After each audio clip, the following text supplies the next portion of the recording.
So have you ever felt your heart suddenly racing, your chest tightening, your breathing becoming difficult, or your mind convincing you that something terrible is about to happen? That's what a panic attack can feel like. And for many people, it's an intense feeling, almost as if they think they are dying, losing control, or about to collapse. But here's what's important to understand. A panic attack is not weakness. It's not you going crazy. It's your nervous system going into survival mode.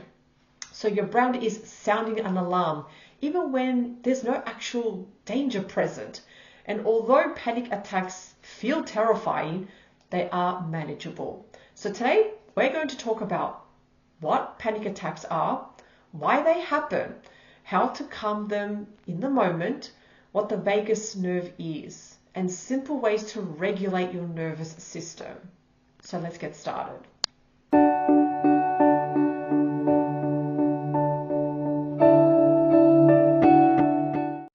So a panic attack is a sudden urge of intense fear or anxiety that triggers physical symptoms throughout the body. So some of the common symptoms are rapid heartbeat, a tight chest, sweating, dizziness, tingling sensations, nausea, feeling a little bit detached, shortness of breath, or feeling like something terrible is about to happen. What's happening during a panic attack is your nervous system activating the fight or flight response. So your body releases adrenaline, your muscles tense up, your breathing changes, your heart pumps faster. Your body is actually preparing to survive. The problem is that the brain can sometimes misinterpret stress, anxious thoughts, memories, sensations, or uncertainty as danger. So even though you feel unsafe, it doesn't necessarily mean you are unsafe. One of the most important things you can do during a panic attack is remind yourself, this is anxiety. This feeling will pass. My nervous system is activated, but I am safe. Panic often becomes worse when we become afraid of the sensations themselves. The mind starts creating thoughts like, I'm having a panic attack, I'm trapped, I'm going to faint, I'm losing control. But panic feeds off fear. So instead of fighting the sensation, try responding with reassurance and calmness. You're teaching your nervous system that it does not need to stay in survival mode. So what about breathing? One of the first things panic affects is breathing. Many people begin breathing quickly or shallowly without realizing it, which can actually increase dizziness and panic sensations. Instead of forcing huge deep breaths, focus on slow breathing, gentle breathing, and especially long exhales. Long exhales can help signal safety to the nervous system. You can try this. Inhale through your nose slowly for 4 seconds, hold for 5 seconds, and exhale slowly for about 6 to 7 seconds through your mouth. You see, the exhale is incredibly important because it helps to calm the body. So what is the vagus nerve? Let's talk about something called the vagus nerve. See, the vagus nerve is one of the major cranial nerves in the body, and it connects the brain to almost every major organ, including the heart, the lungs, the digestive system, and more. So stimulating the vagus nerve activates the parasympathetic nervous system, which is responsible for rest and the digest state. It plays a huge role in regulating your nervous system. So think of it like a communication highway between the brain and the body. When you're anxious or panicking, your nervous system becomes highly activated.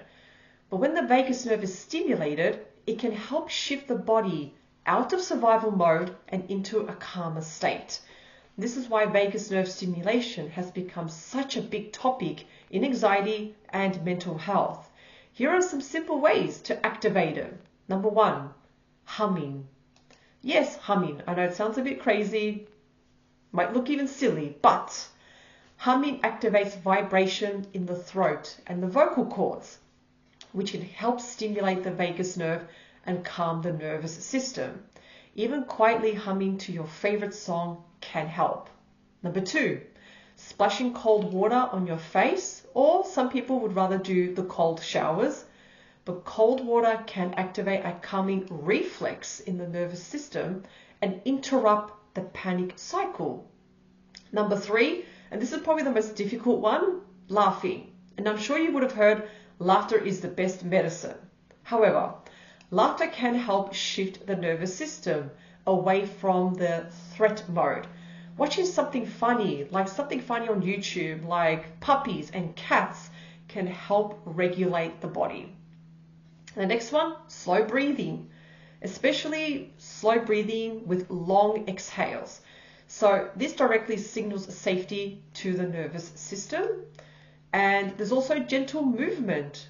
Walking slowly, stretching, or releasing tension from the body can also help calm the nervous system. The goal isn't to fight the body. The goal is to help your body feel safe again. So what about imagination versus reality? One of the biggest things that fuels panic attacks is catastrophic thinking. The mind starts imagining worst case scenarios. We're human, we all do that. Example, I'm dying, something terrible is happening, I can't handle this. But a powerful grounding exercise is asking yourself this: what am I imagining right now, and what is actually happening in reality? For example, you might imagine, I'm in danger, but the reality is I'm sitting safely at home, but my nervous system is activated. Or you could imagine, I'm going to pass out. The reality, I feel dizzy because I'm anxious. This helps separate fear from facts, because during panic, the body can feel unsafe even when the environment itself is actually safe. So if you struggle with panic attacks, I want you to remember this: you are not broken. Your nervous system is trying to protect you, and panic attacks are manageable. Healing often begins when we stop fighting the sensations and start working with the nervous system instead of against it. Slow your breathing, lengthen your exhales, ground yourself in reality, stimulate the vagus nerve, and remind yourself, this feeling will pass. If this video helped you, feel free to like, subscribe, and share it with someone who may need it.